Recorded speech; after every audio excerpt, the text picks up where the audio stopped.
మంచి పనికి మించిన పూజ లేదు, మానవత్వానికి మించిన సంపద లేదు. మనిషికి మరణం ఉంటుంది, కానీ మంచితనానికి మరణం ఉండదు.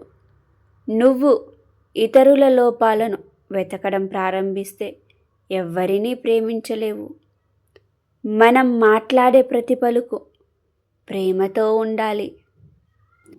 నేను చేసే సేవ అనేది ఒక నీటి బిందువు అంతటిది మాత్రమే, కానీ దాని ఆవశ్యకత ఒక సాగరమంతా. ఆ ఒక బిందువును నేను చేర్చకపోతే సముద్రంలో ఒక నీటి బిందువు తగ్గిపోతుంది.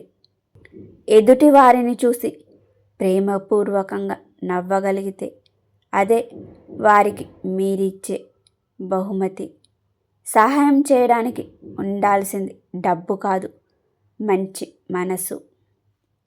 మనిషి ఔన్నత్యానికి కులబద్ద మేధస్సు కాదు, హృదయం. మనం గొప్ప గొప్ప పనులు చేయలేకపోవచ్చు, కానీ చేసే కొన్ని పనులు గొప్ప మనసుతో చేస్తే చాలు. మనుషుల్లో తప్పొప్పులు చూస్తుంటే ఒకరోజు నీకు ప్రేమ చూపేందుకు అవకాశమే దొరకదు. నువ్వు ఎంత ఇస్తున్నావన్నది కాదు, ఎంత ప్రేమగా ఇస్తున్నావన్నదే ముఖ్యం. ప్రేమ అనేది అన్ని కాలాల్లో అందరికీ దక్కే అద్భుతమైన ఫలం. 100 మందికి నువ్వు సహాయపడలేకపోవచ్చు, కానీ కనీసం ఒక్కరికైనా సహాయపడు. ప్రోత్సాహం లేదని మంచి పనిని వాయిదా వేయకండి. ప్రపంచ శాంతి కావాలని మీరనుకుంటే ముందు మీ కుటుంబ సభ్యుల్ని ప్రేమించడం మొదలుపెట్టండి. ఏదైనా ప్రేమతో చేసి చూడండి, అది మీ జీవితాన్ని సంతోషపరుస్తుంది. శాంతి చిరునవ్వుతో ప్రారంభమవుతుంది. మనం ఈ రోజును వృధా చేస్తున్నాము కాబట్టి భవిష్యత్తు గురించి భయపడుతున్నాము. నిన్న పోయింది, రేపు ఇంకా రాలేదు. మనకు ఈరోజు మాత్రమే ఉంది, మనం ప్రారంభిద్దాం.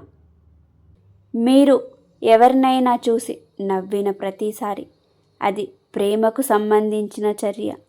ఆ వ్యక్తికి ఇచ్చే బహుమతి అందమైన విషయం. దయగల మాటలు చిన్నవిగా మరియు మాట్లాడడానికి తేలికగా ఉండవచ్చు, కానీ వాటి ప్రతిధ్వనులు నిజంగా అంతులేనివి. ప్రేమ నిజమైనదిగా ఉండాలంటే అసాధారణంగా ఉండాలని అనుకోకండి. మనకు కావలసింది అలసిపోకుండా ప్రేమించడమే. అత్యంత భయంకరమైన పేదరికం ఒంటరితనం మరియు ప్రేమించబడలేదనే భావన. మనం ఎంత ఇస్తున్నామన్నది కాదు, ఇవ్వడంలో ఎంత ప్రేమను ఉంచామా అనేదే ముఖ్యం. ఇతరుల కోసం జీవించని జీవితం జీవితం కాదు. కరుణతో అద్భుతాలు చేయడం కంటే దయతో తప్పులు చేయడమే నాకు ఇష్టం. మీరు ఆనందాన్ని కనుగొంటే ప్రజలు అసూయపడవచ్చు. ఏమైనా సంతోషంగా ఉండండి. నేను ఒంటరిగా ప్రపంచాన్ని మార్చలేను, కానీ నేను నీటిపై ఒక రాయిని విసిరి అనేక అలలను సృష్టించగలను. Thank you for watching. Like, share and subscribe to my channel.